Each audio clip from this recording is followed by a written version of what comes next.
Sir வணக்கம் sir. நான் வேலூர்லேருந்து பேசுகிறேன் சார். சில பேர் இது நான் விளம்பரத்துக்காக பேசுகிறேன்னு கூட நினைக்கலாம் சார். யார் எப்படி நினைச்சாலும் என் வாழ்க்கையில் நடந்தது அப்படியே நான் சொல்கிறேன் சார். 11 வருஷம் சார்.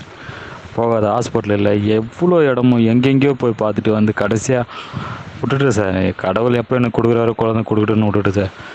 அப்போ தான் சார் யூடியூப்பில் ஏதோ ஒரு நியூஸ் பார்க்கும்போது இந்த விளம்பரத்தை நான் பார்த்தேன் சார். உங்கள் ஆடை பார்த்ததுக்கப்புறம் எனக்காக தோணுச்சு. அது கூட நான் கர்த்தர்கிட்ட போய் கேட்டேன், இது சாப்பிட்லாமா நான் ஒன் டவுட்டில். சரி சாப்பிட்லான்னு கர்த்தர் எனக்கு சொன்னார் சார். சொன்னார்னா நான் எழுதி போட்டு பார்த்தேன் சார். எழுதி போட்டு பார்த்ததில் எனக்கு சாப்பிட சொல்லி வந்துச்சு சார். அதுக்கப்புறம் நான் ஒரு மண்டலம் வாங்கி சாப்பிட்டேன். எனக்கு லைட்டாக இம்ப்ரூவ்மெண்ட் தெரிஞ்சு. அதுக்கப்புறம் உங்கள்கிட்ட அப்பப்போ நான் பேசுவேன் ஃபோனில். அதுக்கப்புறம் 2வது சாப்பிட்டு பார்த்தேன். மூணாவது மண்டலம் சாப்பிடும்போது கடைசி பாட்டில் இன்னும் பாதி இருக்குது சார். இந்த 11 வருஷம் தவம் சார். எனக்கு என் மனைவி 2 மாதம் சார் கன்சீவ் ஆகுறாங்க சார். இது என் வாழ்க்கையிலே நான் மறக்க முடியாத ஒரு நாள் சார். அதுதான் நீங்கள் எங்கே இருக்கிறீங்கன்னு கேட்டேன் சார். வந்து உங்கள் காலை பிடிச்சிக்கலான்னு எனக்கு ஆசை ஆயிடுச்சு சார். என்ன மாதிரி இருக்கிறவங்களுக்கெல்லாம் நீங்கள் வாழ்க்கை கொடுக்குறீங்க சார். ரொம்ப ரொம்ப நன்றி சார்.